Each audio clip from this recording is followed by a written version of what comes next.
Now एक गोटे एत भल परिवा जे कि देह प्रति डायबिटीज संपूर्ण भल परिवा रूपे या व्यवहार करा जाए।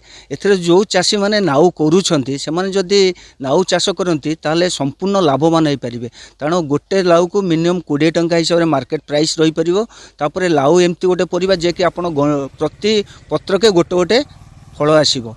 जो फलटा आसीबो आपणकर एते परिमाण गोटे गछरे आपणकर मिनिमम 2-3 हजार टंकार आपण नाउ बिकी पारिबे, किंतु सेटा कौन सी जगार आवश्यकता नाही। से एक बाड़ आपणकर जेकोसी माने अदरकारी जगह थी तापर आप मड़े दे पारे, घर चारिकरे भी आप चढ़े पारे, छात उपर एमती करके लगे पारे।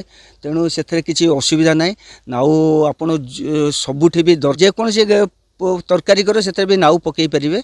तेणु नाउ गोटे भल परिबा आपण मैंने जो चाषी मैंने करने को चाहूँगी ताले यहाँ गोटे भल सुविधा और सहज चाष या ना। सार विष औषध या बेसी दरकार ना कि खत सार भी एत दरकार ना। सी निजस्व ये अच्छी माने यहाँ गोटे जंगल जातीय जिनस कहले चले जमती रोचे।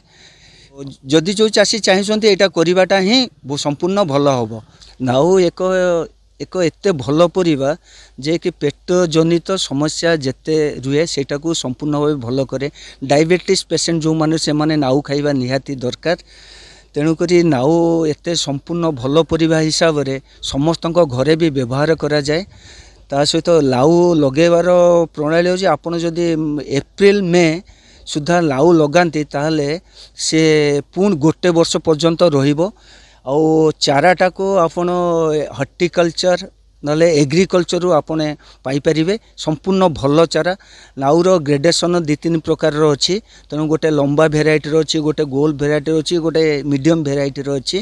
तेणु लंबा भेराइटर चाराटा मिनिमम 3 फुट 4 फुट पर्यंत हो जाऊँगी। गोल भेराइटर वेटटा तार आसी जाऊँगी 12 किलो रु 13 किलो। आउ गोल भेराइटर आसी जाऊँगी 4 किलो रु 5 किलो भितर आसुची। आउ मीडियम भेराइटा सेटा 7-8 किलो भितर रही जाऊँगी। तेणु लाउ आपण लगेले मिनिमम आपणकर 1.5 रु 2 मास भितर फूल फल आरंभ हो। तेणु तार प्रति फूल फल जो प्रति गंठी के कि 2टा गंठी छाड़ी गोटे गोटे कषि आसो प्रत्येक आपन ऑर्गेनिक हिसाब रे कले प्रत्येक फलटा रही पारिबो। रासायनिक देले से टिके भल हबो किंतु शाइनिंगटा माने सुंदर देखा जीवनी फलटा।